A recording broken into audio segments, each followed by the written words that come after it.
Nós já estivemos aqui na tribuna hoje e falamos já sobre a questão da Covid nas escolas. Estamos muito preocupados com essa situação. E, num outro momento, eu falei sobre a questão dos pequenos e microempresários, não só no Espírito Santo como no Brasil.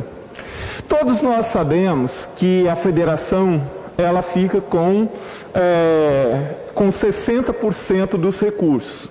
Isso não é novidade para ninguém, o restante é distribuído entre estados e municípios. Então é claro que numa situação caótica como essa que nós vivemos, a responsabilidade de criar mecanismos, tanto para ajudar a população mais carente, quanto os micro e pequenos empresários, que essa situação é de responsabilidade primeira da federação, mas os estados têm um papel fundamental nisso.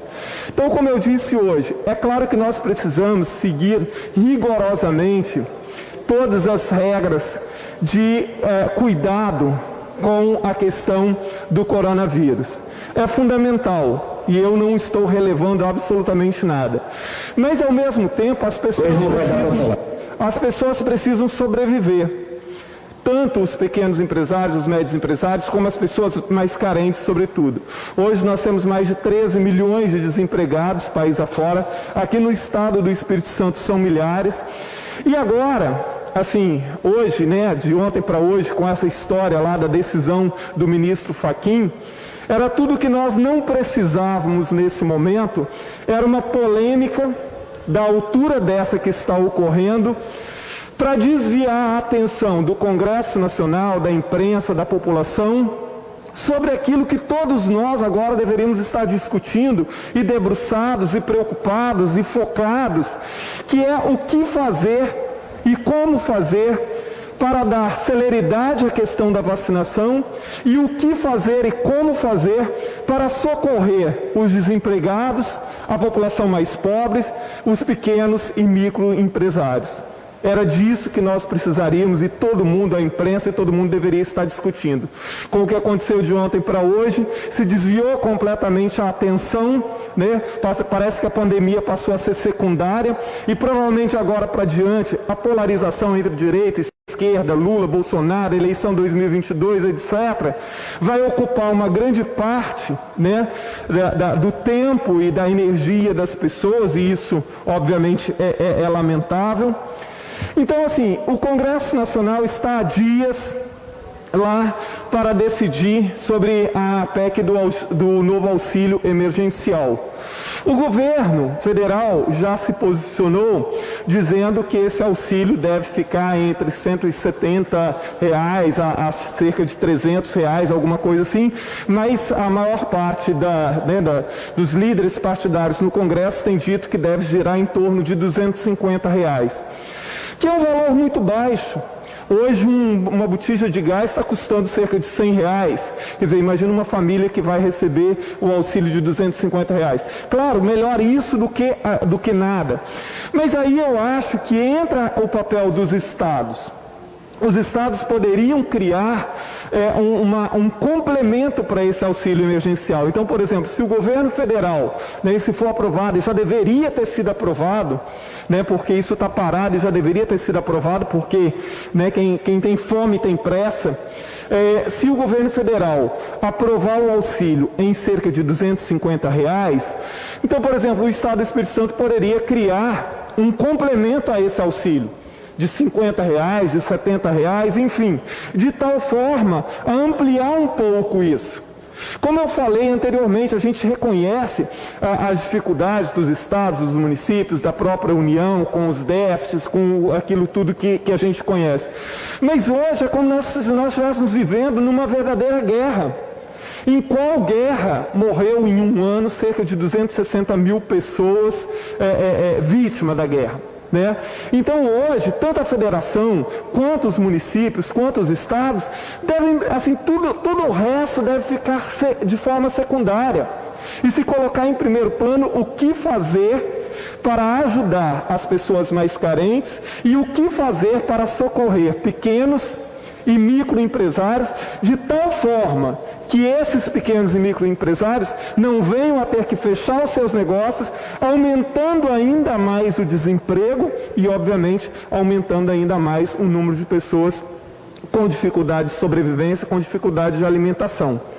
Então, é nesse sentido que, assim, é claro, nós não podemos, né, o Coronel Quintino sabe disso e os deputados aqui, assim, nós não podemos fazer um projeto de lei no sentido de criar um auxílio emergencial estadual, porque isso é inconstitucional, essa proposta tem que vir do governo do Estado.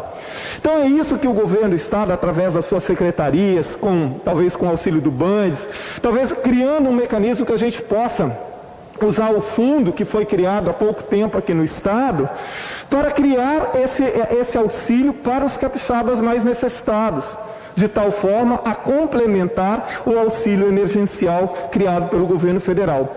E para as pequenas e microempresas, nós precisamos urgentemente pensar o que fazer para impedir que esses pequenos e microempresários venham a falir. Porque aqueles que fecharem os seus negócios de agora para diante, muito provavelmente não vão conseguir reabrir no pós-pandemia. E aí, assim, cabe ao Executivo pensar seriamente como fazer isso. Então, como é que podemos fazer isso? Podemos criar mecanismos, por exemplo, de isenção fiscal para essas empresas.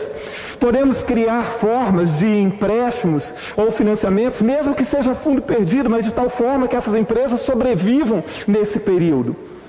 Porque, como esse final de semana eu conversava com 2 pequenos empresários. Então, uma empresária me disse assim, olha só, logo quando começou a pandemia, eu fui usando as minhas reservas e não consegui fazer os financiamentos naquela época e tal. Acabou que essa pandemia está se prolongando demais. Minhas reservas acabaram, eu comecei a entrar no vermelho, eu estou deixando de pagar contas. E agora eu não consigo sequer pleitear financiamentos ou empréstimo, porque meu nome está negativado.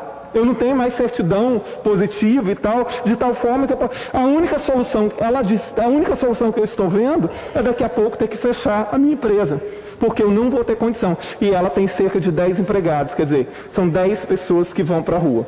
Um outro empresário me disse o seguinte, que lá no ano passado, ele conseguiu entrar num desses programas do governo e teve ali um financiamento de tanto lá, e que ele recebeu em 3 parcelas. Para aquela época, aquilo serviu, tirou do sufoco, ajudou a pagar as contas naquela época e tal, mas isso foi há quase 6 meses atrás. Quer dizer, agora ele já está entrando no vermelho de novo, porque o movimento não voltou ao normal, obviamente, e não existe em vista nenhum outro auxílio para esses pequenos e microempresários. Então, assim, hoje a gente deveria esquecer completamente essa questão de eleição 2022, essa questão de direita e esquerda, Lula, Bolsonaro, e todo mundo deveria estar focado quais são as alternativas, porque, obviamente, se todo mundo pensar junto, se todo mundo discutir, se todo mundo opinar, nós vamos encontrar uma solução. E uma coisa que precisa estar muito clara, nós estamos vivendo como se estivéssemos numa guerra. Portanto, existe uma infinidade de coisas que deveriam valer nos períodos normais, mas que agora a gente tem que ultrapassar o limite lá do déficit fiscal, o limite do teto de gastos e tal, de tal forma que brasileiros e, por extensão, capixabas, não venham, muito mais do que aqueles que já existem, a entrar na fila do desemprego, a passar fome, e aos pequenos e microempresários estarem com a corda no pescoço e fechando seus negócios, aumentando substancialmente o número de desempregados. Lembrando sempre que micro e pequenos empresários são os que mais empregam nesse país. Muito obrigado, presidente.